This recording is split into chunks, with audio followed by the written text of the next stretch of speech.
Hey now, Tim Hanlon here, and Good Seats Still Available is the podcast, and you are in the right place. But this week, we're going to start off with a little bit of a lengthier lead-in audio, but I think you'll enjoy the setup because the conversation that follows is one humdinger, and it's a perfect topic for this here little show. And listen up, and you'll hear why. The Dallas Texans had high hopes when they opened for business in 1952. But right from the start, they began an embarrassing retreat to the bottom of the standings.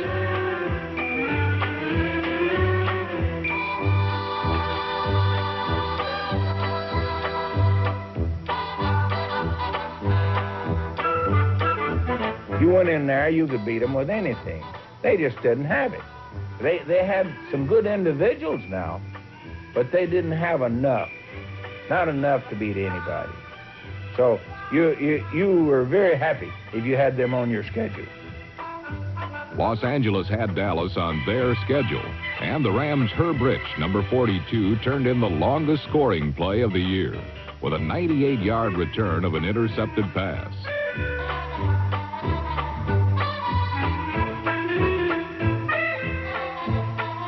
While the Texans seemed to have no appetite for victory, they were gluttons for punishment. We had one guy got hurt, Barney Poole. They took him over to the hospital. They fixed him up. He hitchhiked back and played in the last quarter. God's honest truth. They took him over to the hospital, set his broken finger, and he came back. The ambulance let him come back to the stadium, and Barney was in his uniform, so he got out on 33rd Street in front of the hospital. He hitchhiked. The guy picked him up, brought him back to the stadium, and he played in the fourth quarter. The Texans' most effective play consisted of Hank Lauricella or Bob Solari firing blindly downfield into a crowd of receivers hoping for a miracle.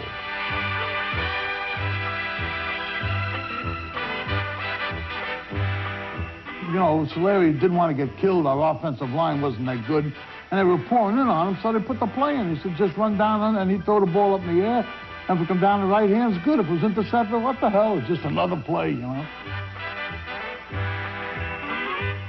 Although the Texans' offense was often exhilarating, its defense brought on that run-down feeling. And the Texans lost all of their first 9 games and all of their fans as well. They were so bad and the attendance was so poor that they had to play, I think, the last 3 or 4 ball games that were scheduled at home, they had to play them on the road. It didn't make any difference. We knew we weren't any good. We were playing out the string, and we felt sorry for the people, but there was nothing you could do. We didn't have the manpower to beat the teams we were playing. The team folded during the middle of the year, and we got our checks, and Jimmy Phelan, who was our coach, he called practice and everything off, said, all right, go down to the bank and cash your checks before they all start bouncing. So that's what we did. We went down to the bank and got our checks, and then we went on the road in Hershey, Pennsylvania, were our headquarters for the last 4 games of the season, and the league paid our salary. When we were in Hershey, we were running out the string. We didn't have any bed check. We knew we would try to get the season over. It was a disaster. We practiced maybe for about an hour, and the main thing the defensive did, we used to play volleyball with the football over the goalpost, the crossbars. That was a big thing, and the best thing of Hershey was the nightlife. Man, we stood Hershey on its ear. I'll never forget the Dallas Texans and then Hershey. A fight started in a bar. Horner and Chubby Griggs were going to go at it, and Buddy Young says, I'll break this up. Old Chubby picked up Buddy and threw him right through the jukebox. Buddy said, I better get the hell out of here before I really do get killed. So anyhow, Chubby got so drunk, he fell down, and we couldn't pick him up. He was 330 pounds. So we went and got a sleigh, and we put him face down on a sleigh, and 8 of us carried him back to the hotel. And anyhow, we're walking by, and we're singing the funeral march, and Chubby's on the sleigh, and all of a sudden a window from the hotel opens up, and there's Jimmy Phelan, our coach.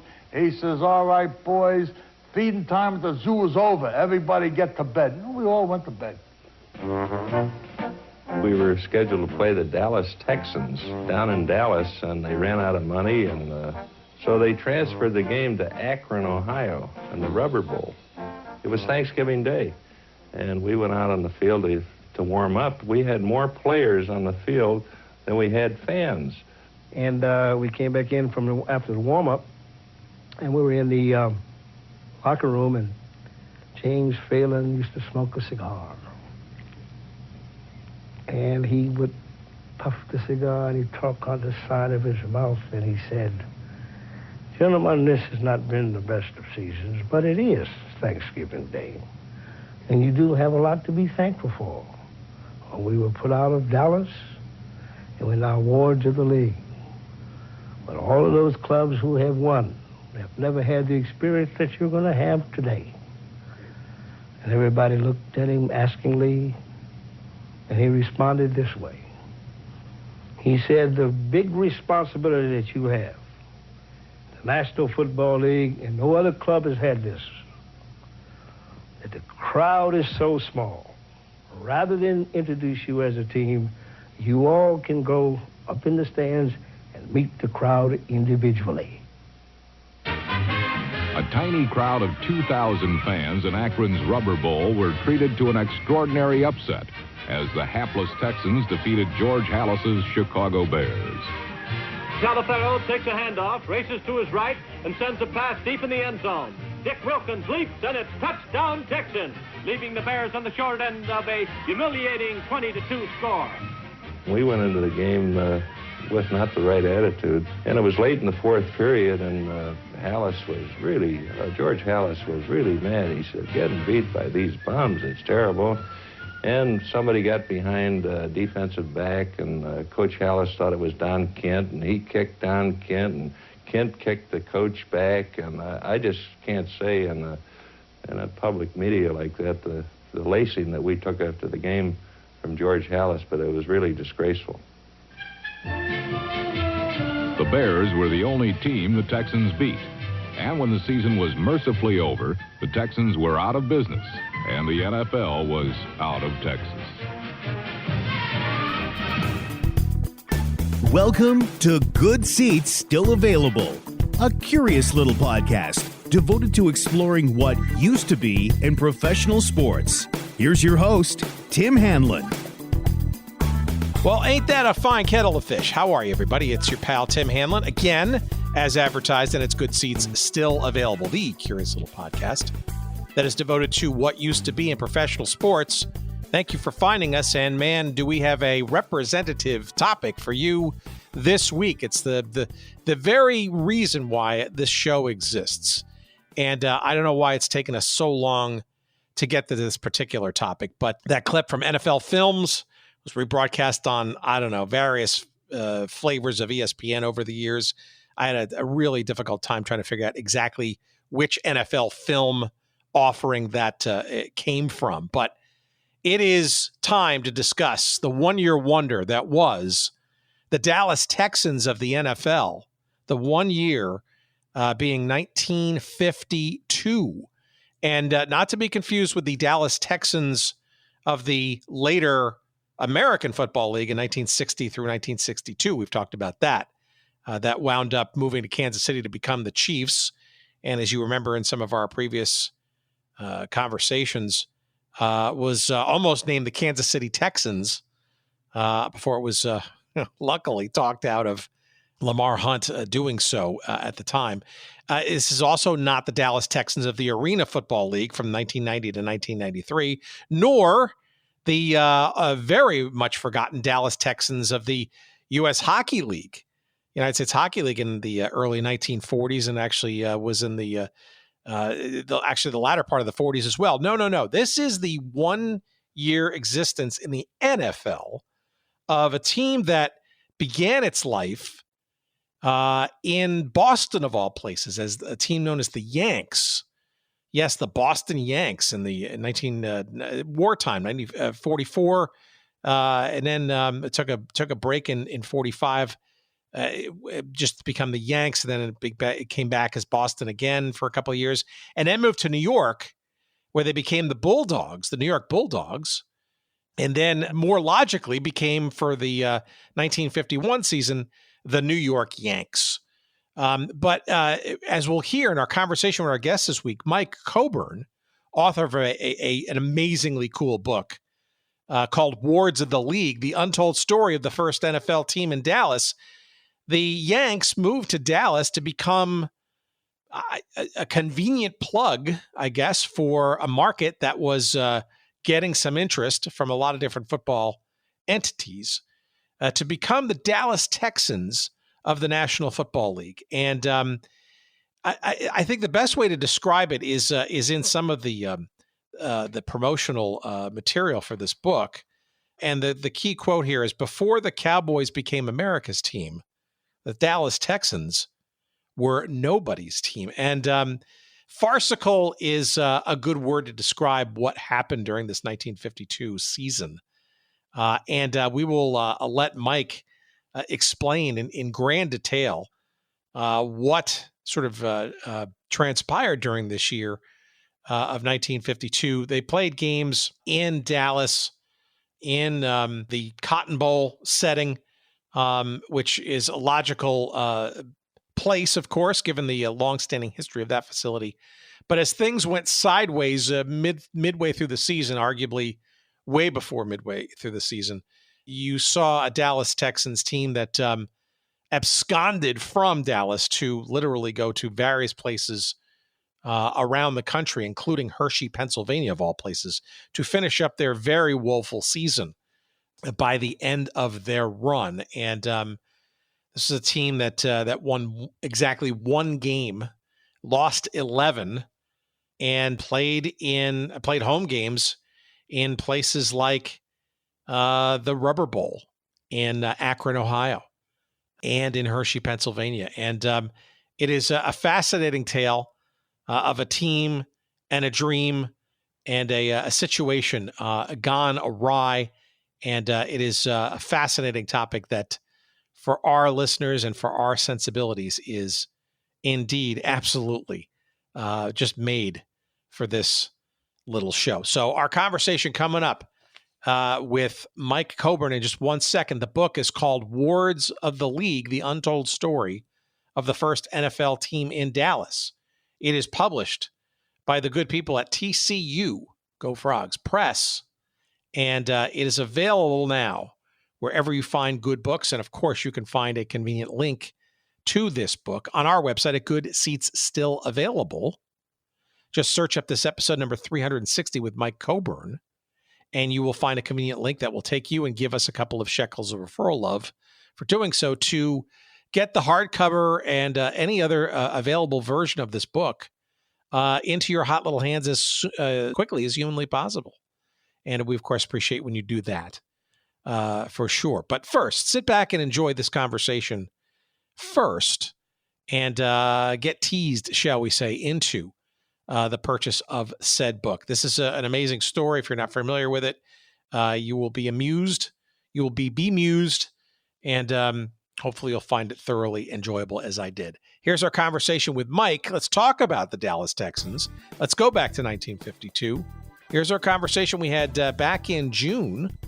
And please, as always, enjoy.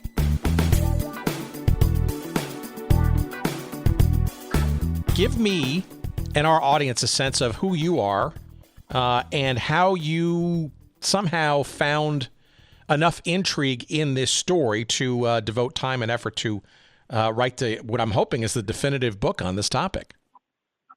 Well, I'm just an old-time football fan, okay? Growing up, we're probably about the same age. Growing up, the way that I learned about football was through library books. You go to your school or your city libraries or whatever, and the books that they had at the time, growing up in the early 70s, they were the very books that this era is kind of about. I mean, you didn't have, the luxury of the internet, and people think Joe Montana's old school. With me, I would go and check out books that were, about George Halas, about, Red Grange, Jim Thorpe, all that. So, I mean, that was what football was to me. So for that reason, I've always had more of an intrigue of older football than I do younger. I'd follow the Cowboys and all the NFL and college teams now. But, man, if you asked me to name the first 20, 25 Super Bowls, their scores, who played, where they were played, I can fire them all off. You ask me who won the last 5, it's really hard. Just because the attention span. I was like, okay, well, that one's over. Who won last year? So by day, I'm an executive in the restaurant business, and have been, for the last 35 years of my working life. But I'd come across this story back in the early 90s when the Cowboys started climbing out of that hole that they were in the 80s and getting back to the Super Bowls, and Jimmy was here and everybody was drinking the Kool-Aid. Times were so good, but ESPN, they always had these little, NFL films, shows that would come on where they fill up time and stuff, and they show old highlights and history things. And one day they had one about the Dallas Texans. And I had heard something about the Texans when I was a kid because the Cowboys had one of these history books written about them. They had kind of the Great Teams, Great Years books where they chronicled a few teams. And there's a little picture of Buddy Young and the Dallas Texans. And I remember thinking, well, that's not the red Dallas Texans that I thought about. So, it just went in one ear and out the other until that day that ESPN thing came on. They kind of, 7 or 8 minutes. And it talked about the team and how bad they were. You could still Google it and find it out there in the internet. Quality's gotten really bad, but that's what kind of got me into it. That's where I came, upon learning about the team. And over the years, kind of followed. I tried to look for things about them when the internet came around. And then one day, Connell Miller Jr., who was one of the sons, the oldest son of Connell Miller, Giles and Connell were the primary team owners. He had written a story in Texas Monthly, and I thought it had some cool pictures, so I got in touch with him and, wanted to get a copy of the pictures. They had put me in touch with him. They just, Mike, meet Connell, and they sent it on the email. We got together and started talking, and I just became more intrigued, more than anything else, Tim, since I've read, I don't know how many books, 100 or more football books. I keep them all. And I had never seen a book or anything dedicated to this team before. So I thought, there's been hundreds of books written on the Dallas Cowboys. Why not one for these guys? Because they were the first NFL team. So I just kind of took it upon myself. The more I thought about it, the more I talked to him, I thought, one day I said, Connell, would you mind if I wrote about this? I'm not really a writer, but I have read so many books, and I think I can write a book. I'm going to go ahead and try to tackle it. And that's how it all started. All right. Well, give us a little bit of a sense of who these brothers, the brothers Miller, Giles, you say, and Connell? Giles Miller and Connell Miller. Giles was actually younger by 2 years. They were in their early 30s in 1952, and they were both born with silver spoons in their mouth. They had come into the picture because the origins of this whole franchise started in Boston and then went to New York as the Yanks. And a guy named Ted Collins, who was in the entertainment business, he was the manager for Kate Smith, who was popularized God Bless America. He made all of his money in show business managing her, but he always wanted to own a sports team. So he, had heard the NFL wanted to put a team in their infinite wisdom right during the war in Boston. He wanted New York. They were hell bent on Boston because the Giants were already established in New York, and so he had them operate there for a few seasons, 5 seasons, and then managed to get him moved to New York. So he'd had enough of it because they only had one winning year in 8 years. He'd lost over $1 million, and he needed to get back to his moneymaker, Kate Smith. She wasn't getting any younger, and he wasn't getting any richer. So he decided to sell the charter back to the league, which the team was terrible and all. The New York Yanks in 1951, I think they won 1 game.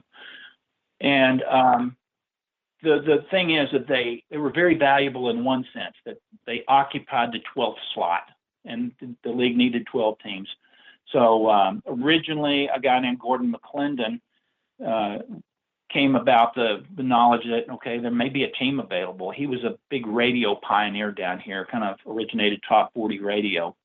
And problem is he had some legal problems with baseball because he had a baseball network that he had, invented. Burt Bell found out about that, thought he couldn't trust him, so he said, "Screw it, I'm not going to deal with this guy. We'll keep looking for another owner." But he came up with the idea, Gordon McClendon, of football and pro football in Texas, which even as shrewd and gruff as Burt Bell was, everybody thought it would work. Texas was like the hotbed for college football with the Southwest Conference and some of the best teams. Most of the NFL, not most, but a good deal of the NFL players came out of the Southwest Conference. And Gordon McClendon had two friends, Giles and Connell. They were rich friends. They were in this thing called the Bonehead Club, which was where a lot of young millionaires kind of a goofy club where they pull pranks on things. And he introduced them into the picture, and they were able to quickly, foster a relationship with Bell in January, and it took about a month to get the whole deal done. They got thrown a curveball in the process, but they kind of got set up. They didn't have really any experience and weren't going to get a whole lot of mentoring.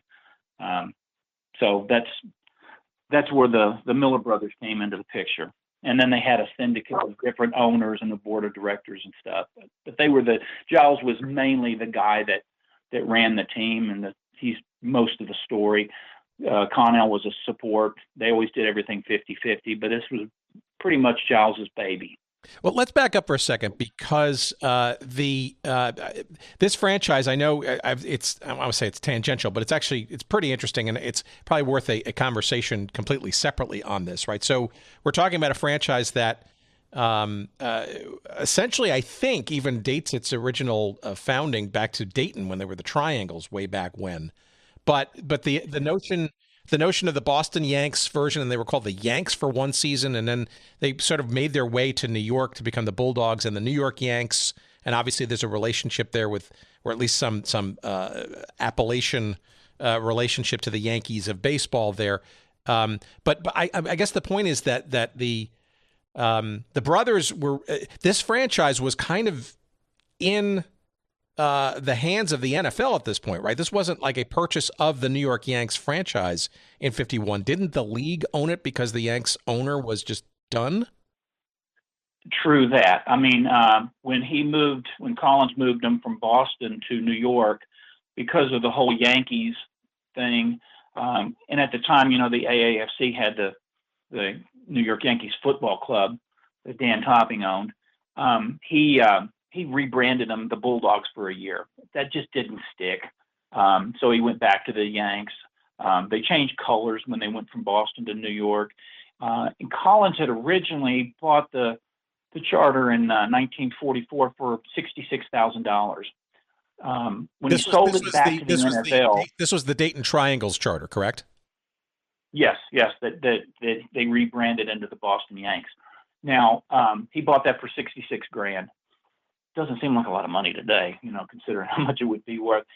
After the 51 season, he sold it back to the NFL to Burt Bell for $100,000 clean. Not a bad return, but that doesn't take into account the $1 million that was said to be lost over the years that he operated it. So Burt Bell had originally gone in with the intention of, okay, it's $100,000. The league owns this team.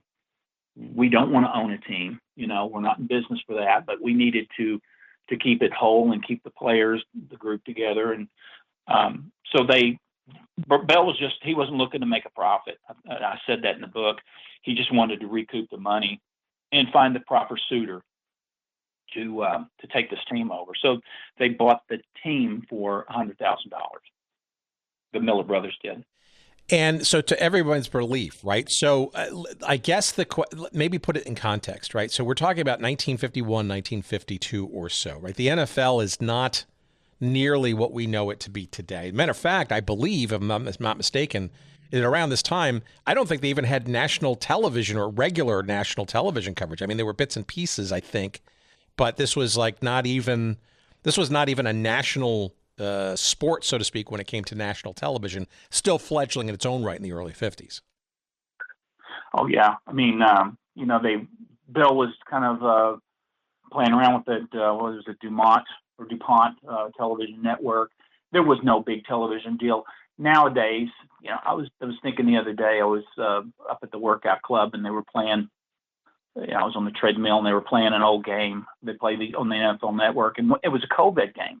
And I'm thinking, the NFL now, they're not like an airline that if all the flights get canceled, they can go broke inside of a couple of days. I mean, they went through an entire season without any fans and still made money because of all the television deals, which is probably a good reason. That would be a whole other book, but the Texans might have otherwise made it if they had the television deals like we have now, where, they have sharing where, New York, Chicago, LA, they don't get most of the money. Everybody gets their equal share. Green Bay, smaller towns.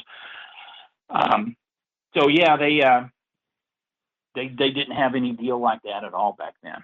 So the gate was everything. You've got to get enough fans in the seats. And for Dallas, another one of the can't miss things is that if the game was what it is today, Dallas had the second largest stadium in the NFL in 1952 with the Cotton Bowl. They just couldn't fill it.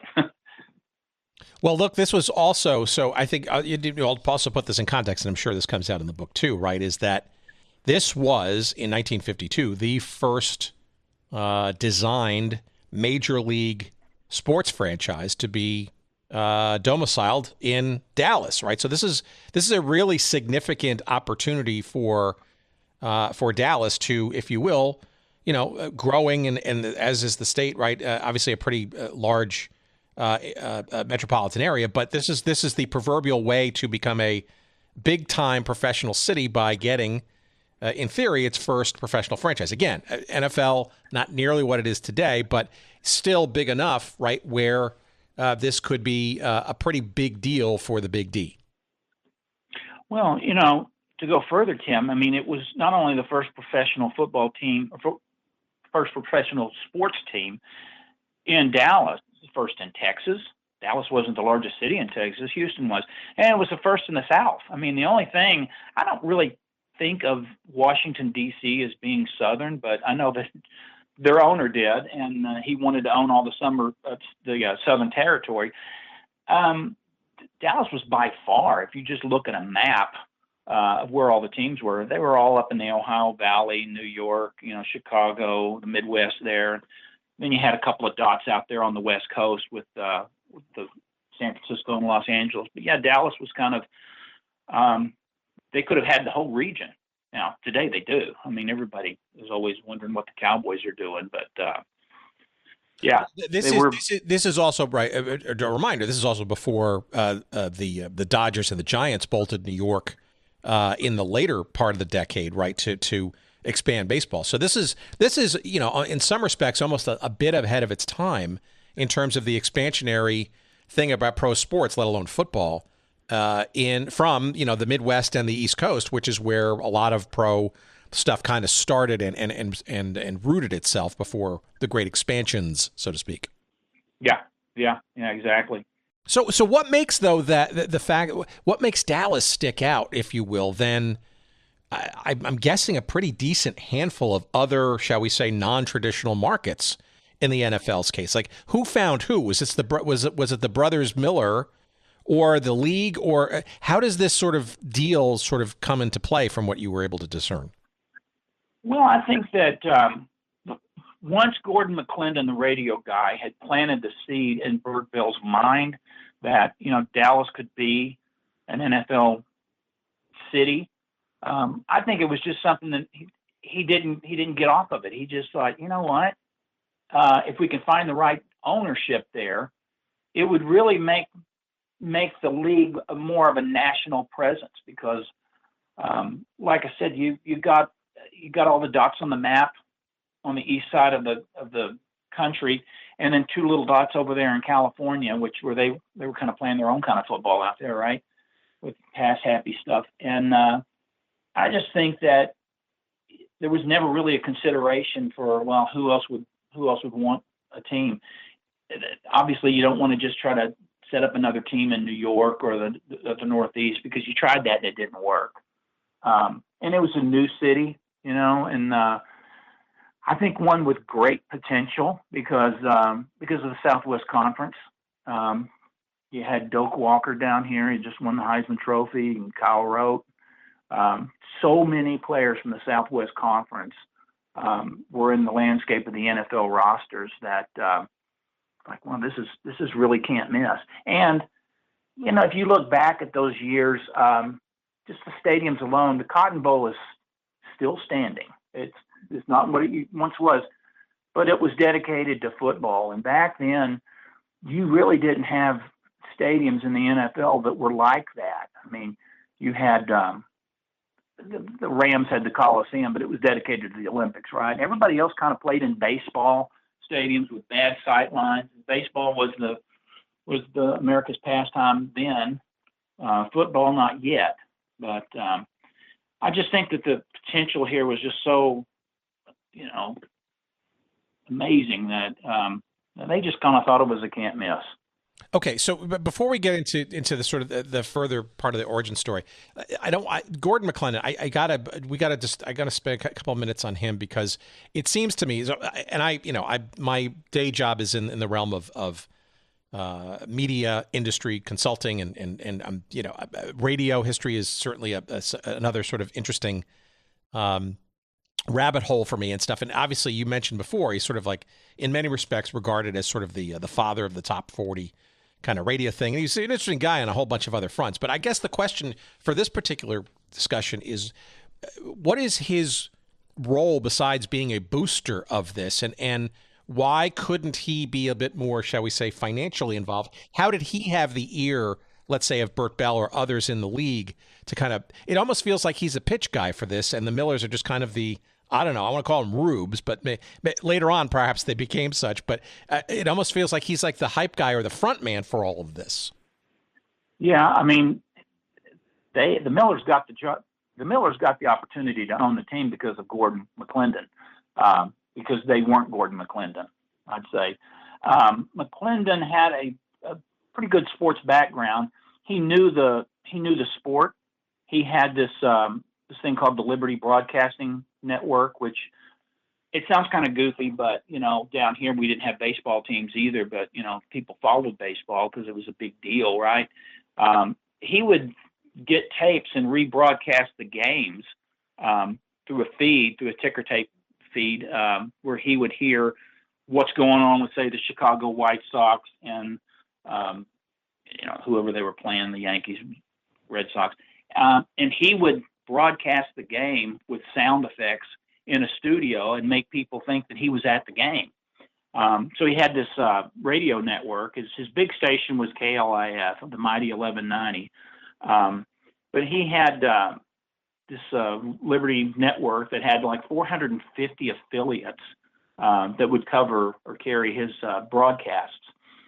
He got crossways with, he practically paid Major League Baseball nothing for the rights to do this. I mean, it was like $1,000 a year. When they saw how popular it was becoming, Major League Baseball started to change their footprint on how they broadcast games throughout the country and let the teams kind of do their own thing and feed their games out to different cities. So they went up like 200% on him to renew the deal and keep it going. So he sued Major League Baseball. When he did that, at the time that Bell met him, Bill did not know that McClendon did that. And after he came to find that out, he was like, okay, I can't trust anybody that would ever sue a sport, so you're out. And, Bill was not against Dallas. He was just against McClendon. So, that's how the Miller brothers came into it. Like I said, because they were friends of McClendon's, and they weren't McClendon. What was McClendon's reason for all this? Well, I think he saw that, he could take money out of one pocket, put it into the other, and make money off of both. He could broadcast the games and own a team, and have his cake both ways. So getting some friends to try to broker the deal, the Miller brothers, he would still not be out of the picture. He could still try to find his way into having his station, KLIF, be the official radio partner for the team, which that was the TV of the day. Everybody would listen on the radio if they weren't at the game, right? Yeah, so it's a fascinating. I don't want to get too diversionary on this, but he's a fascinating character. But it also sounds a lot like some of the other sort of characters, sort of in and around pro sports at this time, where you might have had the microphone and some other stuff going on, but maybe not the deeper pockets or the, I guess sort of the trust, if you will, of what was still pretty much a very small club, if you will, right, in this case of the NFL owners and stuff. So trust really mattered. Interesting fun fact, too. I mean, for those listening and yelling at their devices, McClendon was, we talked about the Giants and the Brooklyn Dodgers back in 1951. I think most people remember, that very famous shot heard round the world in October, and Russ Hodges calling that game on WMCA in New York. Which is, the Giants win the pennant, people going nuts and stuff. But the vast majority of people who were listening to that game actually heard Gordon McClendon's call, which was much less, shall we say, passionate and or full of vibe and verve and stuff, and became sort of the lesser known.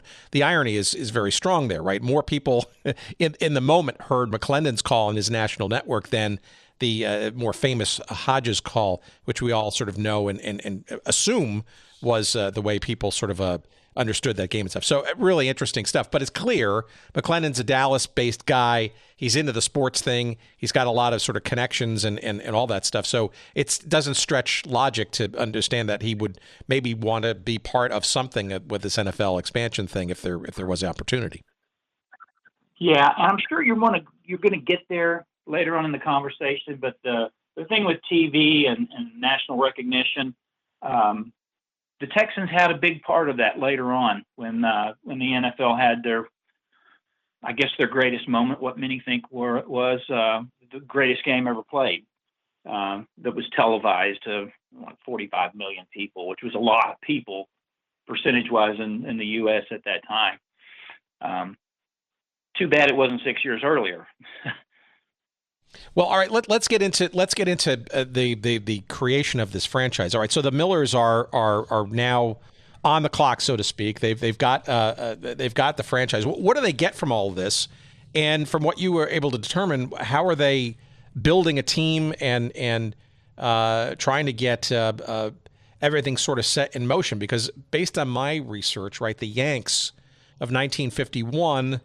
Obviously it's less than a year to get this franchise moved onto the field.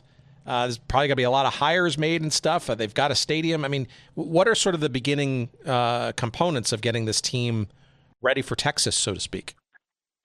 Well, what did they get? I think they got a raw deal. Honestly, they went into it thinking $100,000 will get us a team. It will get us tangible assets.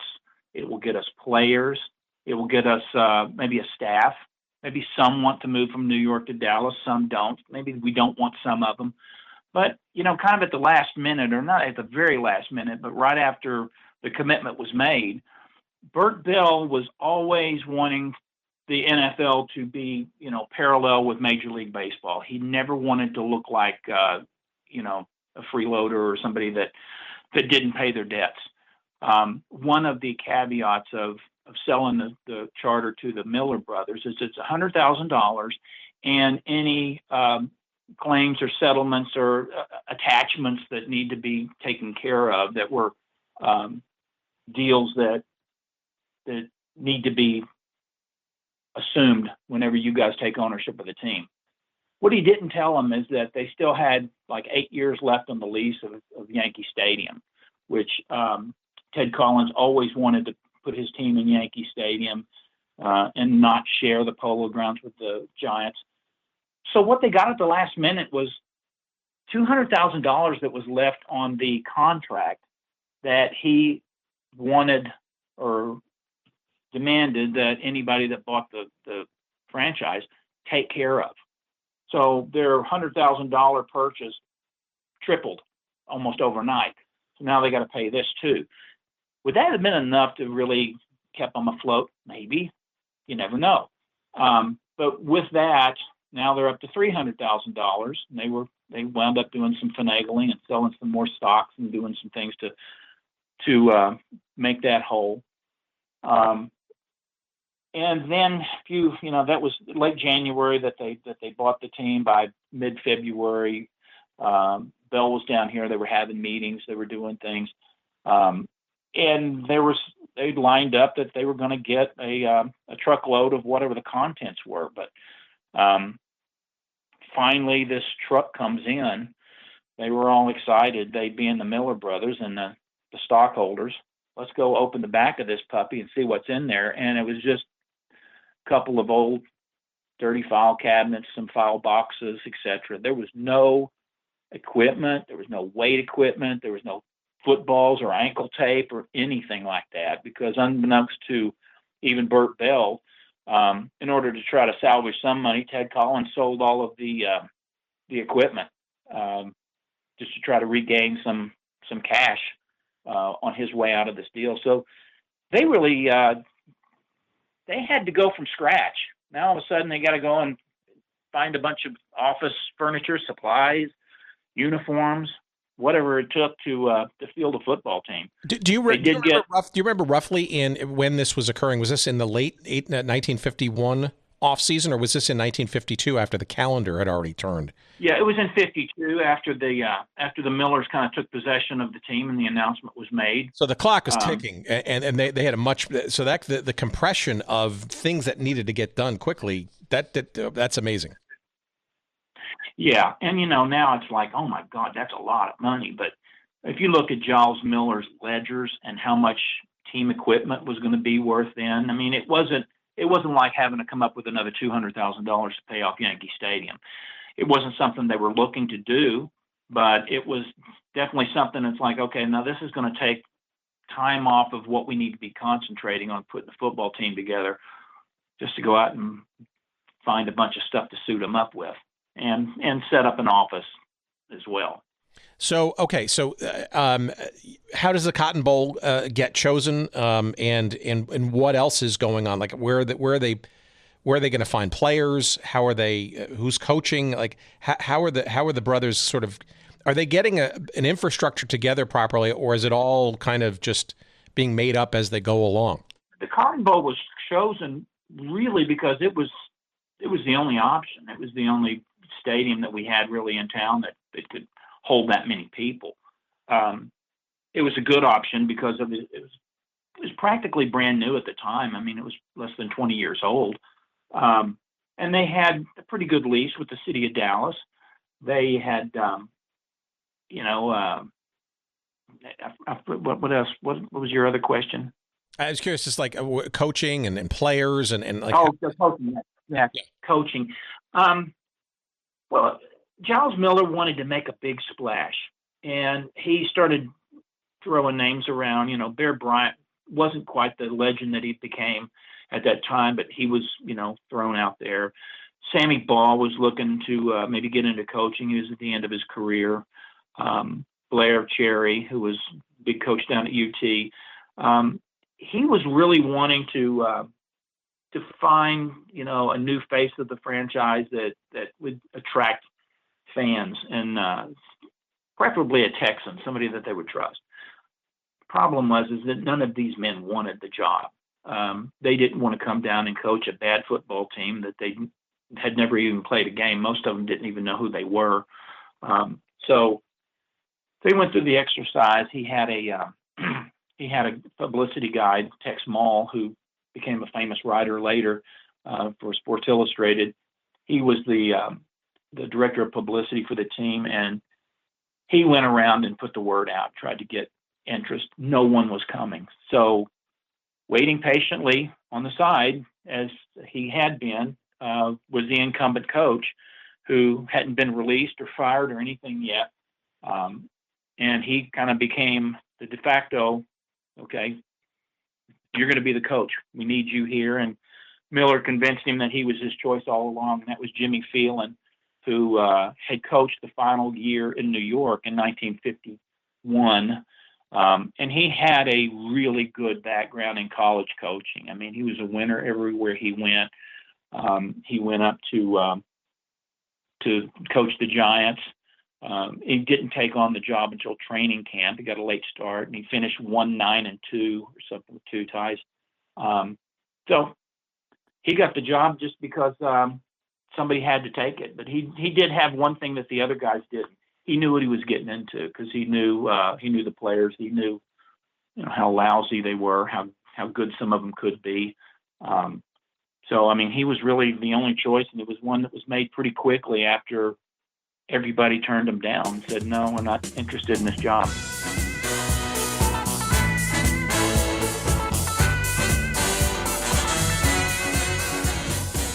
All right, what's this? OldSchoolShirts.com. Fantastic.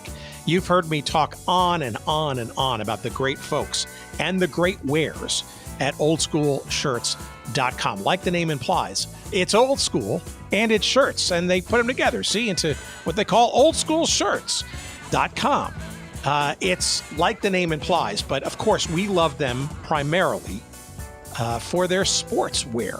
You name the league of the past, you name the team of the past, the chances are huge that they're going to have more than one shirt and different color schemes for things that you may remember from the United Football League or the Major Indoor Soccer League or various flavors of the original XFLs, plural, or the Federal League perhaps, or maybe World Team Tennis, or maybe it was the North American Soccer League, and on and on and on.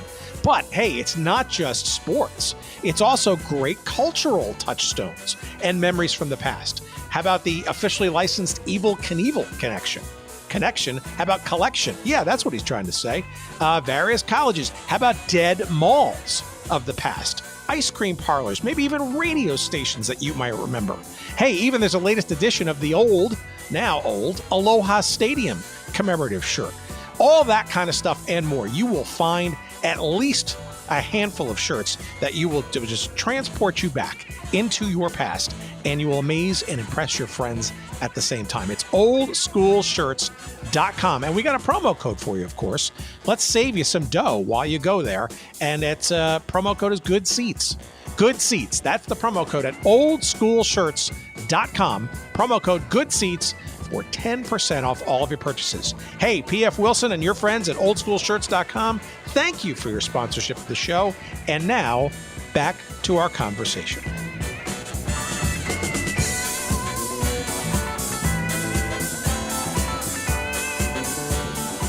I'm trying to remember, were they doing preseason games at that time? I'm guessing yes, but the first official game. Yeah, there were. Okay, so the first official. There were six preseason, or actually, back then they called them exhibition games, not so much preseason like we use today, because the players, they would have jobs in the off season and they would get out of shape and they wouldn't have done anything since the end of the previous season. So they had they'd come to training camp and play themselves into shape. Teams back then would schedule their own exhibition games against other teams, and it was fairly common to start out, NFL teams to start out with a couple of games. They played 6 of them back then. Now they just keep cutting them off. I think we're down to 3 now, right? Preseason games. But they played 6, and most teams would schedule a semi-pro team or like a military-based team to kind of play themselves into shape. They play those the first 2 games. And then they schedule, okay, the Cardinals and Lions, they're going to meet somewhere. A lot of the times, and this was the case with the Dallas Texans too, a lot of the times they wouldn't even play the games in their own home city or home stadium. They would play in outposts like, Tulsa would have games, and Seattle and Miami, and places that would become NFL cities later. But the Texans, they had two preseason games, or exhibition games, got to correct myself now. against military teams, and of course they were undermanned, and the Texans looked pretty good when they were playing those two teams. I mean, they scored 30 points in both games, shut out one of them before they got into playing some of the established NFL teams. The exhibition schedule for the Texans, they won 3, lost 3, and they had actually one preseason game here in Dallas that built up a lot of hopes because they were playing the Detroit Lions and Doak Walker was coming to town, but they donated a lot of the money a lot of the gate receipts that they had in that game. What was that game at the Cotton Bowl or elsewhere? That exhibition? No, that game was at the Cotton Bowl, and so that technically was the first game then of their life, right? Yeah, it was a Saturday night game, and it's not really documented. When somebody says that the attendance was 30,000, we all know that that's a guess, right? But they had 30,000 fans at that game, and they donated a lot of the money, or most of the money that was in that game. So they, after that game, that was the second to the last exhibition game, final game, they went down to Houston and played the Chicago Cardinals. And it looked bad because nobody showed up at that, in that big stadium, Rice Stadium. So what do you have any sense of how the fan base and the press were sort of embracing, if you will, the Texans during this preseason and leading in? Because from a record perspective, and even though there were, a couple of military academies and all that kind of stuff, I mean, a 3-3 record, it sounds like there was a general, average level of competitiveness. Obviously, let's say a 30,000 attended, early season or preseason kind of matchup. It sounds like there was reason to be hopeful. There was. I mean, one of the chapters that I've written, it's titled Growing Optimism. And there was optimism with the way that the team was playing. But they just didn't do enough marketing inside of Dallas to try to get fan support. I mean, season ticket drives. I think that they just were under the assumption that if you build it, they will come, and nobody really came. I mean, they didn't do a whole lot of media work. I mean, when the announcement was made, the local media, I mean, the story was just kind of buried. That the Yanks were coming to town to become the Texans. So there just wasn't enough there. It was all kind of word of mouth, and by the time that they got started with, okay, well, we need to put a little bit more focus on this. By then, things started to snowball because they were well into the season. Well, and they were mounting debts pretty quickly, the Millers were. And it sounds like they were also having trouble not only with ticket sales, but also getting the local business community to support it for whatever reasons. Yeah, that's true. That's true. I mean, they kind of supported themselves with their textile business and some of the friends businesses that would, help with things like that. But, yeah, because they had donated so much of the money, the last 2 preseason games, the one in Dallas against Detroit and then the one in Houston against Chicago Cardinals, they donated a lot of that money. And I say in the book, charity begins at home, and too bad they should have realized that and held on to some of that money, because having 30,000 fans at the Cotton Bowl for an exhibition game, that sounds pretty respectable. And that was a number that if they had that kind of turnout, paid turnout, not freebies, giving away tickets, that might have been enough to keep the team afloat. But, by the time the first regular season game came around against the Giants, the Millers had kind of targeted a budget that they could float the team if they had 25,000 fans in the Cotton Bowl, which it seated 75,000. So it would have looked bad, but at least it would have been enough to pay all the bills, and they could have broken even because there was a guaranteed gate, that the visitors would get and I think it was like $20,000. You had to pay whether you sold 10 tickets or whether you sold out the Cotton Bowl. Well, if you sold it out, then all the percentage sharing kicks in, and then both teams make like six figures per game. But that didn't happen because they couldn't get close to the threshold of 25,000 seats. The closest they got was in the first game, and then it just kept going down from there. And how was the press and the fan reaction? Was it pretty quick in terms of like, this is not going to work? I mean, I know the first ever game, what was it, about 17,000 fans or so?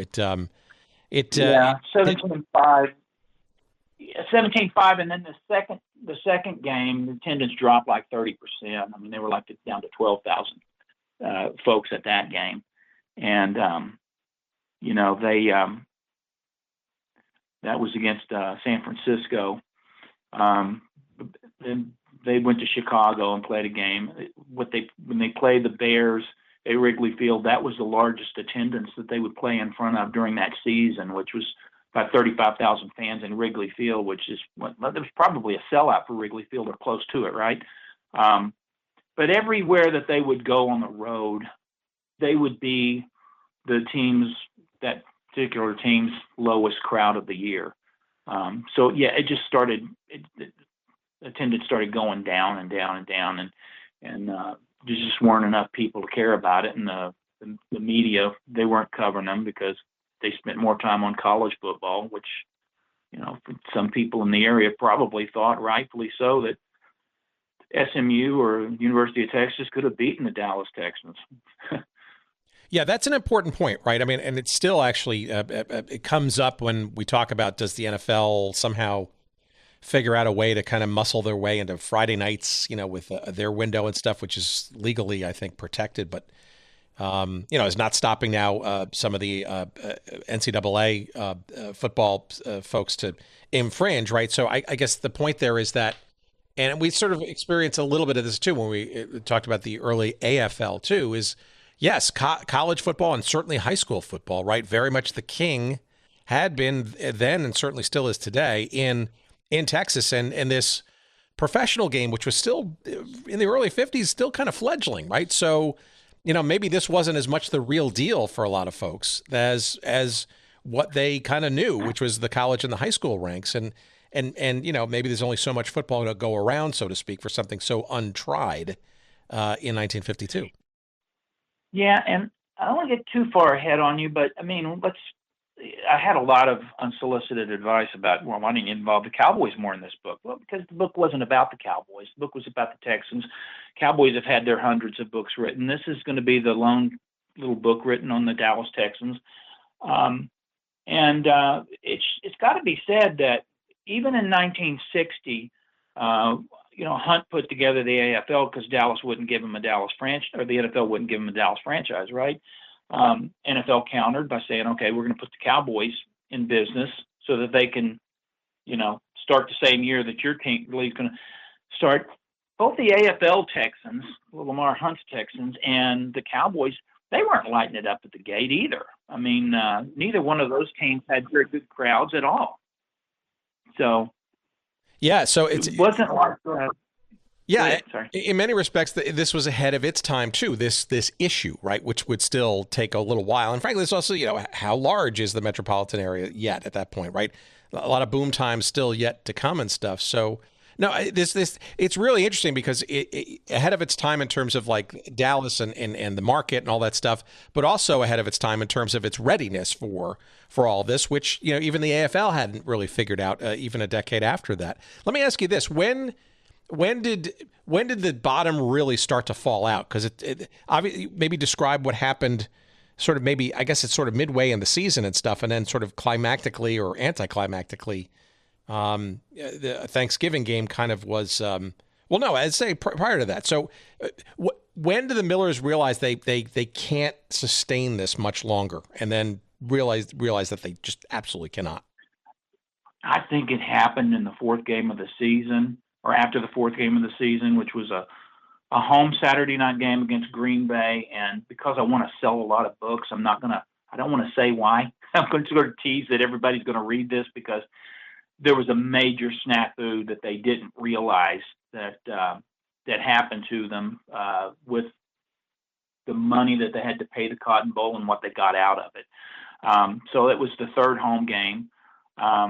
And then they had to hit the road and go to San Francisco and LA to play the Rams because they were consolidating trips back then, right? I mean, they had plane trips and stuff. So they would, go out there and just take a California base for 2 weeks.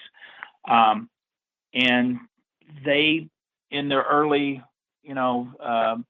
infatuation, thinking that they had a lot of money, they traveled in a luxurious way when they went to Chicago and San Francisco and LA. So that's when the thing started to happen. And it's like, okay, we're paying out more money to the opposing teams that come to town to play us than what we're making. And then we still have to pay all the payroll and all the things associated with it. The only time that they had a decent gate receipt was against the Chicago Bears when they went to Chicago, and that just wasn't enough because by the time they got to the November 9th game where they played the Rams back here, I mean, they were starting to bleed to death then. And that particular game was kind of the seminal moment that they ran out of money. Tex Schramm, he got to build the Cowboys. He was with the Los Angeles Rams back then, and he was at the game. It had been raining like a monsoon in Dallas all week, and the overhangs of the Cotton Bowl, the upper decks. I mean, that was the only thing that could shield people from the sun and from the rain and stuff. So everybody kind of jammed up under those, and it made the place look really bad. But because the financial woes were starting to mount, Bert Bell, the commissioner, he saw that. He could smell it all the way from Philadelphia, and he told Schramm, don't leave without the guaranteed gate receipt that you guys were supposed to get, which was $20,000 that they didn't have. So they had to dip into their pockets personally and come up with the money. So it was right after that week that things went sideways, and they had to forfeit the franchise. So explain that. So forfeit, was that Bell and the league kind of coming in and saying we've had enough, or was this the Millers going to them saying we've had enough, or did they kind of meet in the middle, so to speak? Well, no, it wasn't, because Bell got pissed because he wasn't the one that made the announcement first. Giles Miller did. They had to finally succumb to the tough decision. We're out of money. We can't keep this thing going. We're going to write up an announcement. We regret to inform the NFL that we can no longer fulfill the season. Bell had been threatening because he knew that they were in trouble. He wanted them to come up there for a meeting. There's just no way that Giles and Connell were going to make that meeting. So they made the announcement here on a Wednesday, and Bell was just he was really angered by that. He kind of, after that, he called the press in up there and made his own announcement. It's like, you're not fired. You can't quit. You're fired. That sort of thing. So it was like, who quit first? Well, the Millers quit first because they made their announcement first. And then Bell had to quickly come up with a plan on how we're going to finish the season, or are we going to finish the season with these guys? So what was that plan? They had 2 away games to play after that. So November 9th of 52 was that Rams game with barely 10,000 people, if that, in the Cotton Bowl. And then I guess it was about, the 14th or shortly thereafter, the league officially took over. And I guess that's where you get the title, right? The awards of the league. What does the league do? And it's pretty curious as to where they headquartered the team, yet not changing the name of the team to soldier on, so to speak. Yeah. The next game they were scheduled to play in Detroit against the Lions, who, they were one of the league's best teams at that time, and they won the title that year, right? They had to travel on Friday afternoon to get to Detroit. When they were leaving, the players, they knew that that something was happening. They knew that the team was insolvent and that they were going to be given back over to the league for control. They just didn't know, okay, what's going to happen from here? We're just going to go to Detroit. We're going to play a game there. We're going to stay up there and then go over to Green Bay the next week and play the Packers in Green Bay. And we'll come back to Dallas, right? And when they were coming back to Dallas, they were going to be playing the Bears on a Sunday, but that turned out to be different because Bell did not want the team anywhere near Dallas. He didn't want the Millers involved. He didn't trust. He saw that, well, just because we have an ownership change, it's probably going to be detrimental. It's not going to be like everybody's going to say, well, now let's go out and see if we can support them. I mean, things were getting worse every week. The scores didn't indicate how bad the team really was. So they had he had came up with a plan for Hershey, Pennsylvania, which was, as you know, not a metropolis. But because it was close to Burt Bell in Philadelphia, he could keep an eye on him since he was, in effect, going to be kind of the team owner until the end of the season. He knew that he needed to come up with a plan, but he didn't have enough time in 2 or 3 days to do anything but say, let's go to Hershey. You're still the Dallas Cowboys. You will finish up Dallas Texans.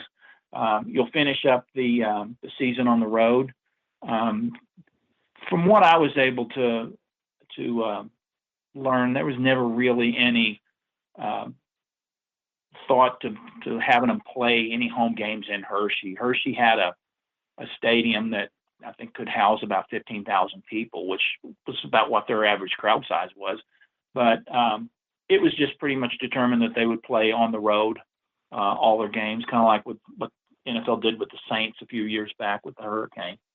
And they picked Hershey because he knew about it. Teams had training camps there before. Bell had some experience with the area, so it was just a decision that he'd made. Explain to me, though, it's very interesting in this process of their ultimate collapse and then their vagabond days. The first relocated game that would have been played in Dallas, I don't know if this was originally scheduled for Thanksgiving, but it wound up being scheduled or rescheduled or planned for the Rubber Bowl in Akron, Ohio, of all things. So, number one, was that a regularly scheduled situation, or was that a move from what Dallas was supposed to have? And number two, you want to explain what happened at that game. One of the only 2 games actually ever televised, by the way, on Dumont, the old Dumont network. Something extraordinary happened during that game besides the fact that it only drew 3,000 people in Akron. Yeah, I think what Bell was trying to do is just everything was just bleeding to death. It was a bad situation. They were supposed to play after the Green Bay game, which they got beat 42-14. They were going to originally be coming back to Dallas and playing the Bears on a Sunday, but going from Milwaukee down to Chicago by train and then trekking back eastward to Hershey, toward Hershey, Pennsylvania.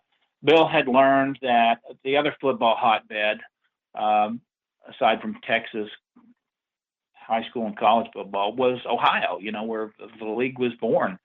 And they had planned a Akron City championship between the 2 high school teams. And they generally got pretty good crowds there in the Rubber Bowl. And the game was already going to be taking place there. And it was thought to be what was going to be a sellout, which was 32,000 fans back then. And he thought, you know what? Why don't we try to market this thing as a doubleheader? We'll have all of that crowd already built in. Is it going to be 32? Is it going to be 20? Whatever. Turns out it was like, I don't know. I have to go back and look, but it was 15, 17,000 that showed up for that high school game. And after that was over, then at 2:30, they were going to have the Bears and the Texans.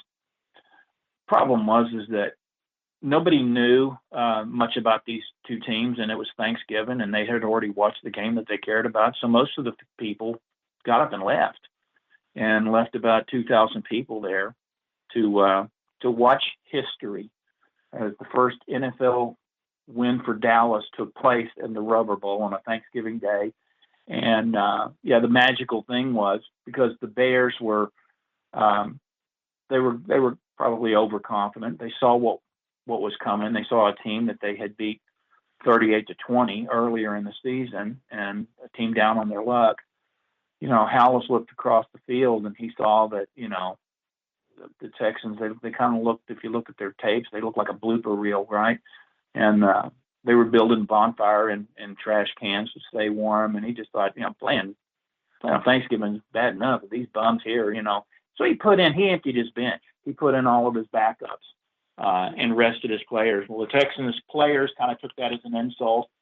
That, along with a pretty tough shot by Don Kent it was leveled on Buddy Young, who was one of the only two African-American players on the squad early in the game. And that got the Texans fighting mad. So they built up a lead, and they were comfortable. And then all of a sudden, here come the Bears roaring back. And they wound up getting close, taking the lead back, and then the Texans, by miracle, won it at the very end on a Frank Tripucka 1-yard run. That's crazy, but a nice bright spot given all the backdrop of what was going on. Do you have any insight as to why Dumont was broadcasting that game nationally on television? Because it sounds like it was pretty hastily arranged. Yeah, I don't really, to be honest with you. I know that there's a lot more tape on that game than there are a lot of the other ones. So the last two games, one was at Philadelphia, and then the last ever game was at Briggs Stadium in Detroit, which was also supposed to be a home game, where they ignominiously lost 41-6. It sounds pretty apropos on December the 13th. What happens afterwards, which to me is quite fascinating, and I think has a lot of historical, perhaps, debate around it. What happens to this Texans franchise after the season is completed? Because it's pretty fascinating, especially if you are a fan of a certain team that currently exists in Indianapolis. Yeah, and you said 41-6 against the Lions. The game wasn't even that close. If you look at all their scores, I mean, the other teams would proverbially get on top of them 28-0 in the first half, and then they would just lose interest in the second half and let a few scores in. So virtually every score that you look at, the game wasn't as close as what the score indicated. They were supposed to have that final game of the season that was played in Briggs Stadium in Detroit. It was going to be in the Cotton Bowl. After that game on Sunday, they had set up a team banquet for, and I think this is where you were wanting me to go with this before we get to the Colts situation. They set up a team banquet in town, in Dallas, at a really high-end hotel. And that was going to be it. It was going to be the Monday and, end of the season. Well, because they had finished on the road, the Miller brothers had already paid for this, and they still wanted to have it. It's kind of like a reunion of sorts. But a lot of the players, they couldn't find a good reason that they would ever want to come back to Dallas for anything. But so about half the folks showed up here to the hotel called the Adolphus, which is actually still in business and still really high end in Dallas. And Dallas was segregated back then, and Jim Crow was still very much alive. And I don't know if it was by accident, by oversight, done on purpose, but the two black players on the team, George Talafero and Buddy Young, they were actually two of the best players on the team. They did most of the scoring. They actually went to the banquet, even though they were not treated well in Dallas. They couldn't stay with the team. They couldn't eat with the team. But that night they did. They were fed in the team banquet, and the team had said its goodbyes to each other, and everybody kind of went their separate ways. There was only about half the folks there, and then it was going to be like, well, what's going to happen next year? This is where the Indianapolis thing comes in, is that Bert Bell was taxed again, second year in a row to try to find a taker for a really bad NFL franchise that needed to relocate into a new area. He had a friend, Bert Bell, who was an old college associate, and he was actually one of his neighbors in his summer home that had gone to Penn with him. And his name was Carol Rosenblum. And he approached Rosenblum, and Rosenblum's first response was, I ain't buying that damn bunch of hillbillies, this Texans. I heard about how bad they were. And, through persuasion or whatever it was, he eventually got Rosenblum to warm up to the idea. He gave Rosenblum a much better deal and outlay than what the Millers got. I mean, he had time to pay it back. He didn't have the burden of the Yankee Stadium deal. And he had something that Dallas didn't have. The Baltimore Colts, they had, as you know, the AAFC team was one of the ones that merged in the 1950 merger, which really wasn't an NFL AAFC merger in the first place. It was that they wanted the Cleveland Browns so bad, right? So the Browns, 49ers, and then the Colts, they played the 1 year. They were terrible up there. They went out of business, but then the team had, the city of Baltimore was still making threats toward the NFL. And they had, as bad as they were, they had a pretty good fan base that was, that would come out and support the team. So Bell had laid the groundwork to the city. If you can sell 15,000 season tickets by this date, he gave him a few weeks to do it, then we'll put Baltimore before a vote. And they did it, and actually they beat the deadline. So that's where he had needed a partner, and he came up with Carol Rosenblum, and he set up the Colts, and he got things that the Texans didn't get. He got equipment, he got some players, he got just a better situation, and he didn't have all of the burden that had been taken off of his shoulders. They kept the same colors. Rosenblum, he started out with one coach. Guy lasted a year, and then he hired Weeb Eubank, which was a really good up-and-comer assistant for Paul Brown and the mighty Brown organization back then. And he started building the team in 1953. Weeb didn't get there till 54, but they got a little bit better every year, and then they found this guy Unitas, and then by 1957. They were a good team, really good team. And by 1958, they made it all the way to the NFL championship game against the New York Giants and won that game 6 years after being one of the worst NFL franchises on record. So let me back up for a second. So is there any confusion, at least I'm confused, as to did Bell and the league grant Baltimore a franchise, maybe not with the Texans component to it, prior to, did they have that franchise in hand, so to speak, and then the Texans' assets became a conversation and ultimately an absorption? Or was this literally Bell shopping around the Texans, not only franchise, but stuff to go to Baltimore specifically?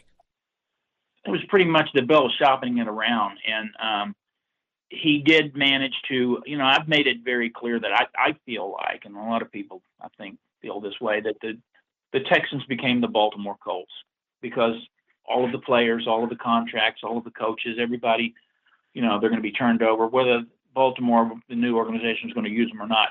But Bell had seen the legacy of a bad football history with the Boston Yanks and the New York Yanks, and now the Dallas Texans.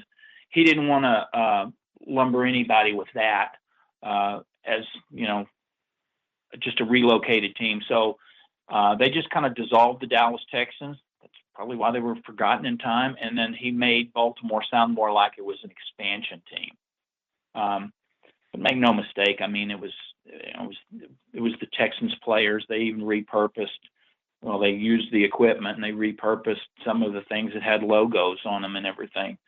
So, yeah. So that's okay. So that's really interesting to me, and especially for a little sort of a corner of historical pursuit that we kind of choose to kind of go down the path of on this show. Is there any conjecture amongst historians, people in the NFL, yourself and your research, and maybe people you interviewed and stuff about that sort of wrinkle? Because you basically just made the case that, look, you even have like two Hall of Fame players ultimately, Art Donovan and Gino Marchetti, right, who were on this 52 Texans team, right, who went on to great glory, a lot of which occurred with this Colts franchise over time. It seems like, so I guess what I'm trying to get at, the official line, it sounds like, is that the NFL dissolved or ended or terminated or somehow otherwise cul-de-saced this Texans franchise and essentially created out of whole cloth a new Baltimore Colts franchise, despite the fact that materially just about everything from players, coaches, whatever, colors was largely that of the Texans. Is that right? And do you think that's accurate? It sounds like maybe not. Well, I mean, it just depends on the way you look at it, really. I can see why they did it. We care about this kind of stuff on the show for whatever reason. And, because it also is like, where does the history of this thing lie? Like, does the Baltimore Colts, the Indianapolis Colts, do they really go back to the Boston Yanks in terms of their lineage? Or is it really a dead end? Or maybe is it a wishful dead end that maybe the NFL needs to revisit for historical accuracy? Yeah, I think that's the way they saw it. It's like, okay, this book is closed. The Texans and the Yanks were part of the same franchise lineage, but we're going to cut it off there and start Baltimore off as a brand new thing, so we can close this ugly chapter.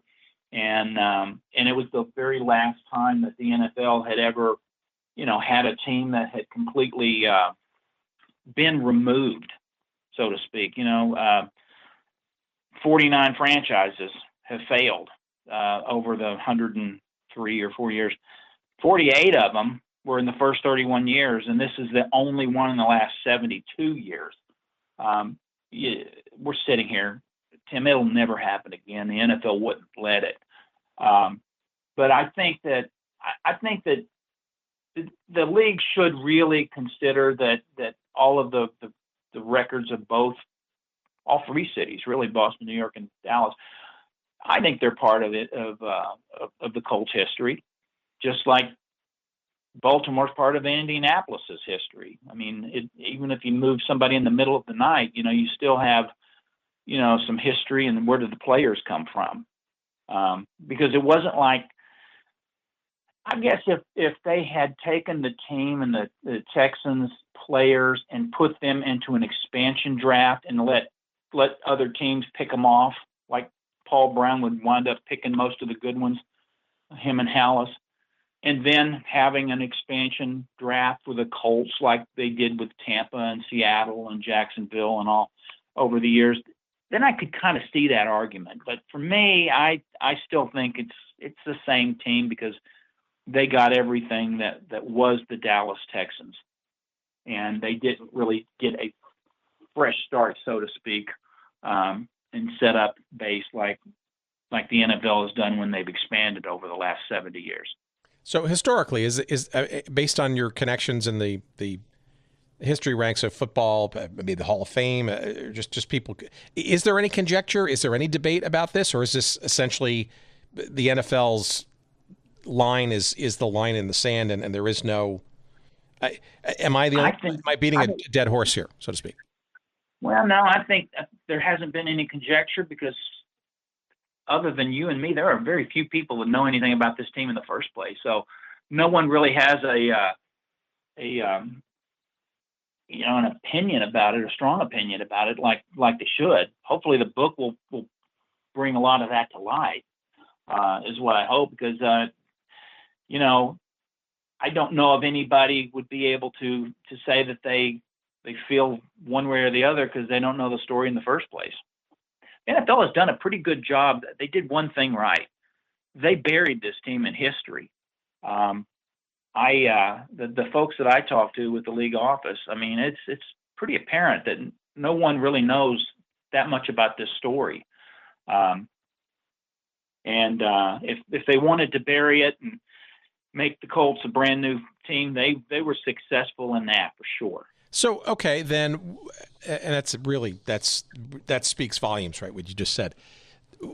So obviously there's not much to sort of revere and maybe positively remember, right, about this one year. But for people like me and our hearty band of listeners, where does this history kind of sit from this team? Is it in this lineage of now the Indianapolis Colts, which by right and maybe perhaps by fact should legitimately be connected? Or is it maybe with the Dallas Cowboys now, because that's become the franchise that's gone on to gargantuan success, and arguably anything that preceded it professionally probably should be encapsulated into that history, because it's sort of the antecedent of what became one of the most dominant and successful clubs in all of the NFL's ultimate ongoing history? Or is it just simply lost to time? Now, there's no championship banner to be had. There might be some memory of the one victory in 1952 during Thanksgiving. But I guess curious minds might want, and probably no reunions to be had because most of the people probably aren't around anymore. But I guess they're all gone. I'm just asking for, I guess, historical perspective, right? If anybody was to ever commemorate this team in some way, shape, or form and want to, or maybe by law had to, like that would ever happen, where does it live? Yeah. Where does it live? Where should it live?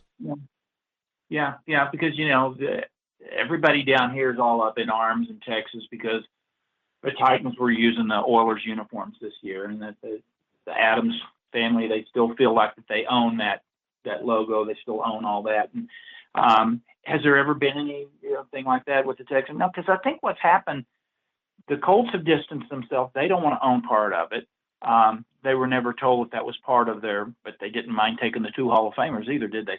But I think it's all just been put in a shoebox and put in a closet, and it has been forgotten, which is really the reason that I wanted to write about it in the first place, is to kind of bring it out in the open and have folks know that there was a team down here before the Dallas Cowboys became America's team. The Dallas Texans were nobody's team.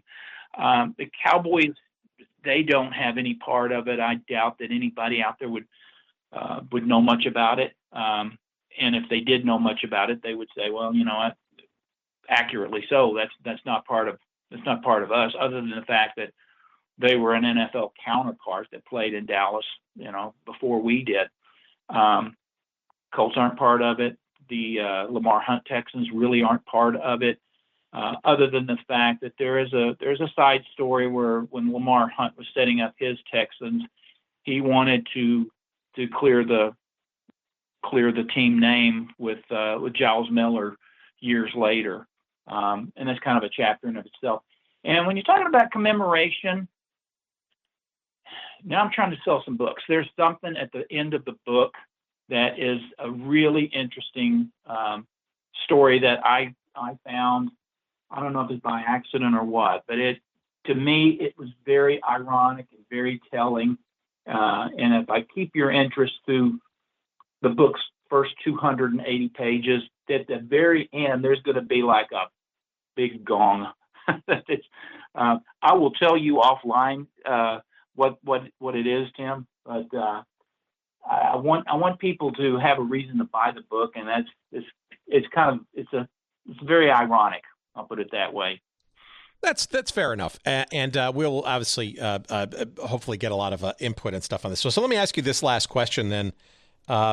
So it does seem to me, though, that in between these lines, that there's probably I don't know, is there a fun story in this? Could you see this being a mini series or a small movie of some sort, or not necessarily a documentary, although that probably could be helpful too for the annals of history. But I wonder, it just seems to me like there's probably many different little semi-comical and or hard to believe elements that would make for a good storyline if a decent writer could have access to what you've put out there and maybe put a little creative license to it. I wonder if anybody sees any potential opportunity in that regard for this story. It'd be great to see something done. It'd be great to see like a 30 for 30 thing on ESPN or a little docu-series or something, because I think it's important that when you look at the team and their highlight reel, if you call it a highlight reel, it looks like a blooper reel. I mean, they just look like the Keystone Cops out there. But the thing is if you look at some of the players that they had, they were really good players that went on to have successful careers, you know, and other places. Don Colo, you know, one of the biggest stories about the team, about what they did to make it comical, is that they traded Les Richter for 11 players. Richter would go on to have a Hall of Fame career. He had a military commitment that he would have been able to play for the Texans if they'd only lasted 1 year, but they had his rights, and they traded him for 11 players, of which by the end of the beginning of this next season, only one of them was still in the league. It was almost like a Herschel Walker trade, only, in my opinion, worse. It was just flip-flopped in the other direction, where the Cowboys got a haul and Walker never did much. Where Les Richter had no intent of playing for the Dallas Texans, so they traded him away, and the rest is history. But not only him, George Young, who built the Giants, hired Parcells. He was a Hall of Famer.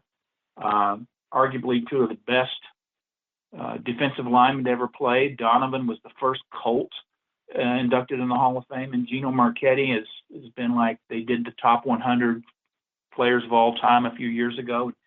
I don't know, he was like number 28 or whatever. I mean, the guy, you can argue all day, was Unitas better, was Montana Brady, but if you're doing that with defensive linemen, then Marchetti's definitely up there. In my opinion, he's one of the top 2 or 3 that's ever played. Buddy Young, he had a good career as an administrator in the NFL.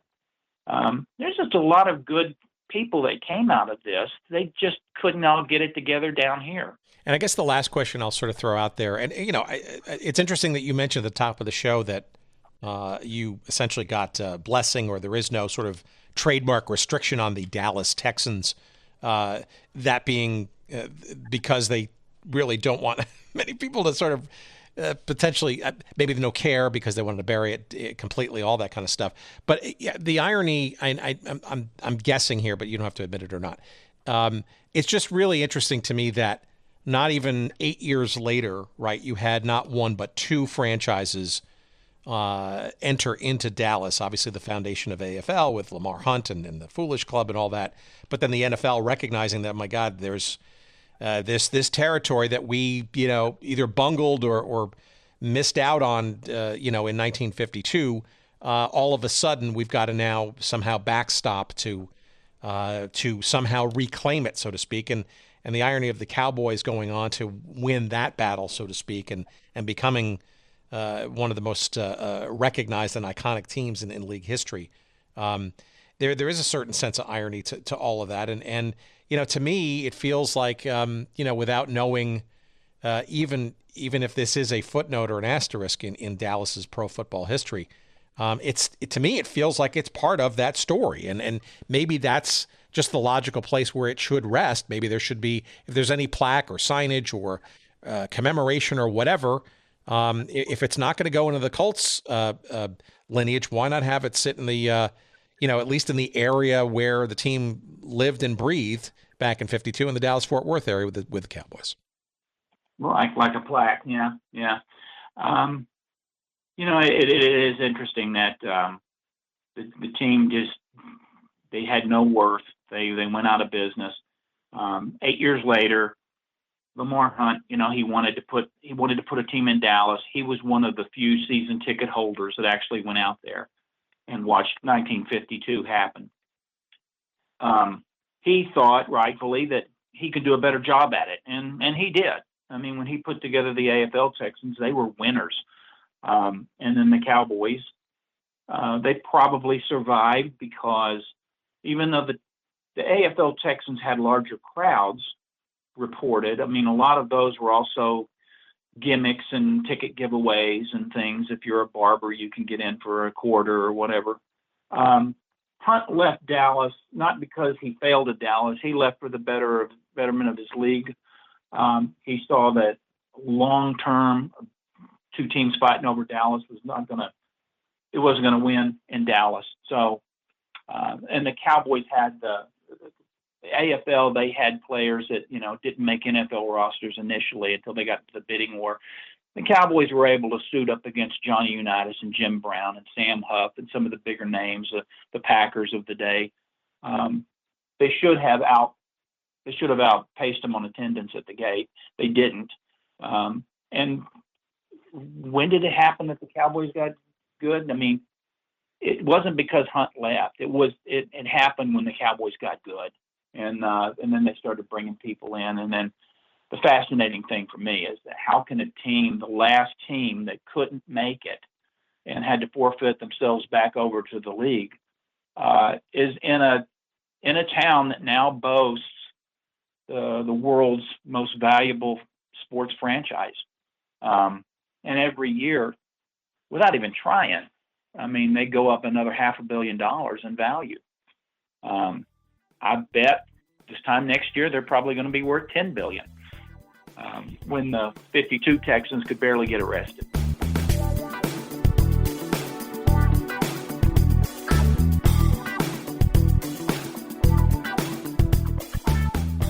All right, mighty thanks to Mike for that amazing story. And the team is no longer forgotten, at least in our circles. This story of the Dallas Texans, the book that you must get.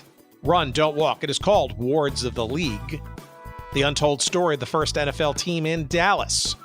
It is published by our friends at TCU, Go Frogs Press. And it is literally available now wherever you find good books. Of course, on Amazon. And if you go to our website at goodseatsstillavailable.com, search up this episode number 360, you can support our little show by clicking on that link or two there to get whisked away referentially to Amazon. We'll get a couple of shekels of love for you doing so that way. And you'll, of course, get the book as quickly as humanly possible. You can also follow the travails of Mike with relation to this book on his Facebook page devoted to this book called Wards of the League, quite naturally. And if you happen to be in the Dallas area, coming up on Tuesday, September 24th, at 6 p.m., why don't you get yourself over to Lover's Lane there in Dallas to, 5600 West Lover's Lane to be exact. That's Interabang Books, a great bookstore, one of Dallas's favorite independent booksellers, Interabang Books, where Mike will be signing copies of the book and discussing the book as well. So get yourself down there. Tell him you heard about him and the book on this show, why don't you?